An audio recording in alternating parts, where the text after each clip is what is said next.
Greenhouse gas emissions can be broken down like this. Energy is by far the greatest at 73.2%. This accounts for energy use in any industry, and energy use in buildings and transportation.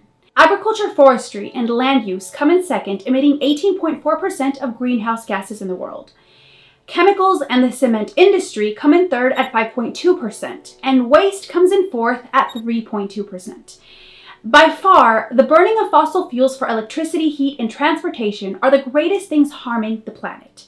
Now, we've seen a lot of these videos before, but there are some things that you haven't heard of, because countries like the UK, Canada, and Netherlands are way ahead of the rest of the world. Now, if we were to break down how much greenhouse gases are emitted per person, the US and Russia release the most. But overall, China, the United States, and India are producing more as a whole, meaning per country. Based off this, we're going to go in order covering 4 parts. Let's get started. Number 1 is energy in heat, electricity, and transport. Energy conservation is one of the most important things you can do to reduce your carbon footprint, and one of the best ways may seem like it's been said over and over, but number 1 is turn off your lights and electronics when not in use.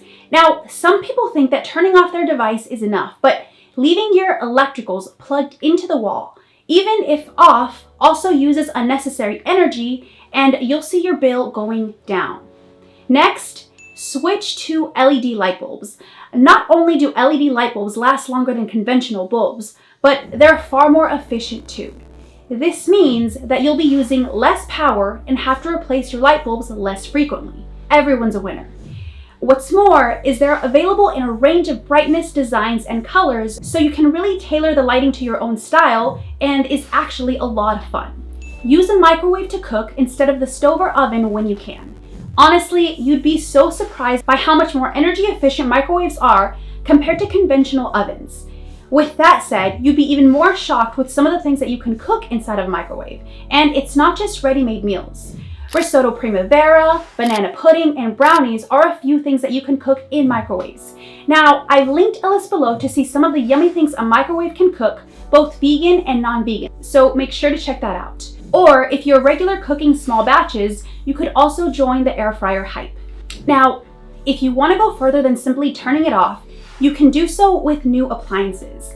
When shopping for them, check their energy efficient rating to ensure they're as efficient as possible. This way, you're using much less energy for the time that your product is on and reducing your energy output. Next, good home insulation.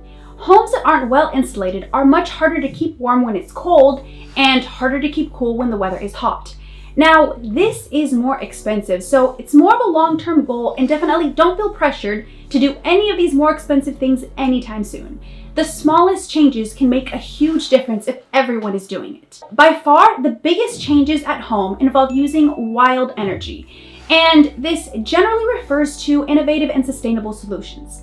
Now, you can do this with an air source heat pump or installing solar panels. Now, for the sake of not being repetitive, we're not going to talk about solar panels. So, an air source heat pump is a type of heat pump that can absorb heat from the outside structure and release it on the inside.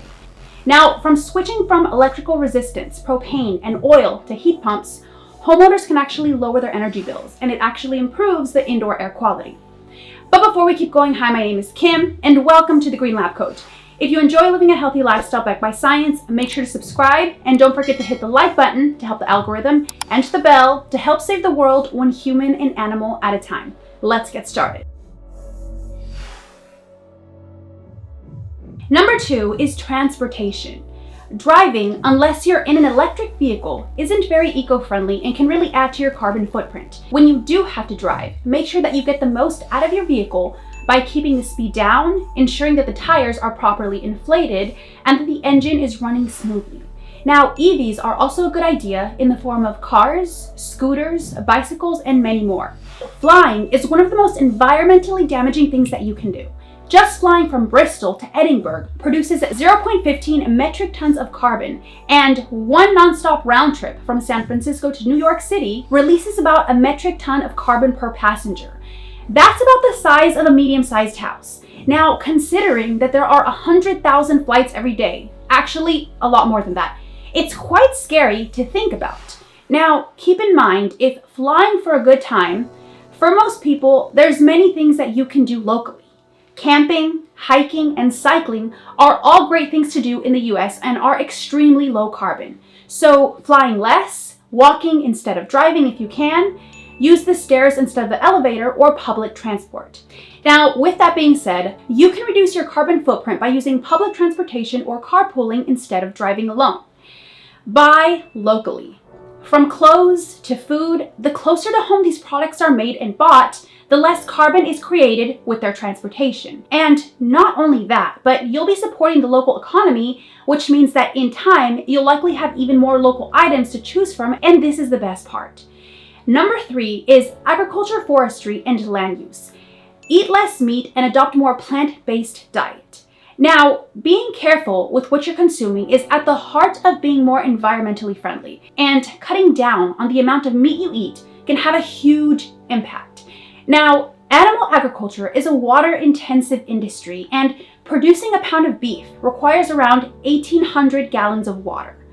By contrast, producing a pound of tofu requires only 244 gallons of water. Now, not having red meat and eating a more plant-based diet, even if it's just for 2 or 3 days a week, this can have quite a significant impact on reducing your carbon footprint. Now, overfishing is a major environmental problem that threatens the health of our oceans and the species that depend on them. By avoiding fish and other seafood, going plant-based can help reduce the pressure on overfished oceans. If you really want to help the planet, your health, and are an animal lover, going vegan is one of the best ways to help all 3. Next is simplify your purchasing habits and consume less. Most things come from cutting down trees and taking the lives of animals. So by recycling clothes, participating in swaps, shopping in thrift stores, and using what you already have, we're helping to reduce consumption of resources. Now, the most efficient way to do this is to choose more durable and high quality pieces that fit your lifestyle, only purchasing what you need and the essentials for your wardrobe. This will all help so much. Now, there is a list of companies that recycle clothes. The company 4 Days repurposes old clothes into insulation, rugs, and cleaning materials, so definitely make sure to check them out. Next is boycott products that endanger wildlife. Now, this includes any products with palm oil, mass-produced jeans, plastic straws, and many more. I'll be making a video of palm oil and its destruction on a video coming soon. Then we have donating. Clothes that are still good quality but you no longer have use for will be accepted by numerous nonprofit organizations. Next is invest in electronic devices instead of paper. As technology is adapting different scenarios in our life, there's lots of different products that can be used to take notes with or read. Now, if paper was given to you or if you have books, it's totally okay, as long as we're not buying new books all the time. Now, throwing away the book adds to the waste, but giving it to someone who will cherish it or keeping it for yourself, then you know it's still serving a purpose. Next is grow your own vegetables. Growing your own veggies is not just a good way to be environmentally friendly, but a good way to save money. If you don't have any outside space, windowsill boxes are a great way to brighten up your view, filter the air coming into your home, and offers plenty of space for herbs and small vegetable patches. Now, another thing that you can do is plant more native trees to replace those that have already been felled and to improve air quality. Trees absorb carbon dioxide from the atmosphere and store it into their trunks, branches, and leaves, which helps to reduce the amount of greenhouse gases in the atmosphere. They also reduce urban heat island effect, and it slows down heavy rainfalls and also reduces flooding where they usually occur. Number 4 is chemicals and cement. Use natural cleaning products instead of chemicals. A lot of cleaning products have a lot of harmful chemicals. In fact, repeated exposure to these cleaning products can affect your health as well as the environment. Now, green cleaning products use more natural and organic methods of cleaning, which are far less harmful. They're also longer lasting. Everything you clean will last longer when you use natural cleaning products. Also, their packaging oftentimes is made sustainably from recycled materials and isn't tested on animals. Now, we already touched on some of these above, but again, find ways to switch to renewables. Now, one of the easiest ways to switch to renewable is to contact your local utility company and ask about their green power programs. And also, housing products that are made from renewable materials are produced sustainably, like bamboo. Lastly, we're going to talk about greenhouse gas emissions created by waste.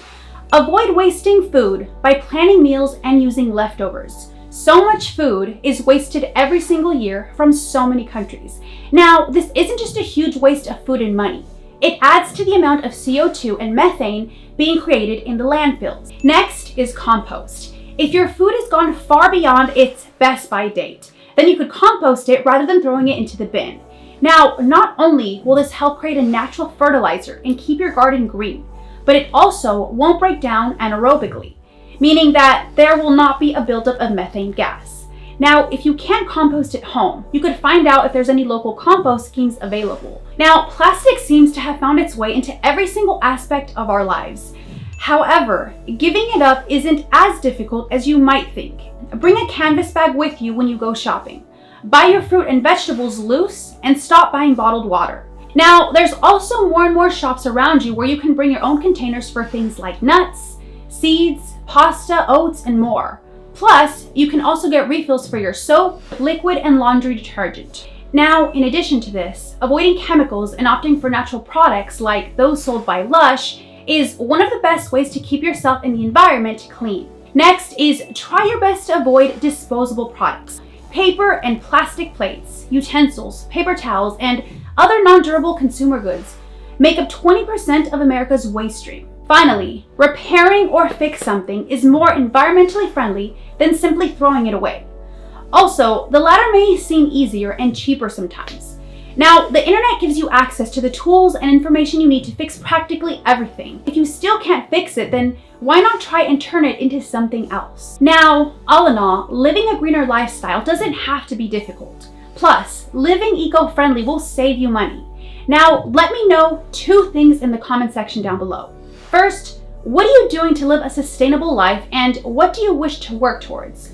In the end, the choice is yours.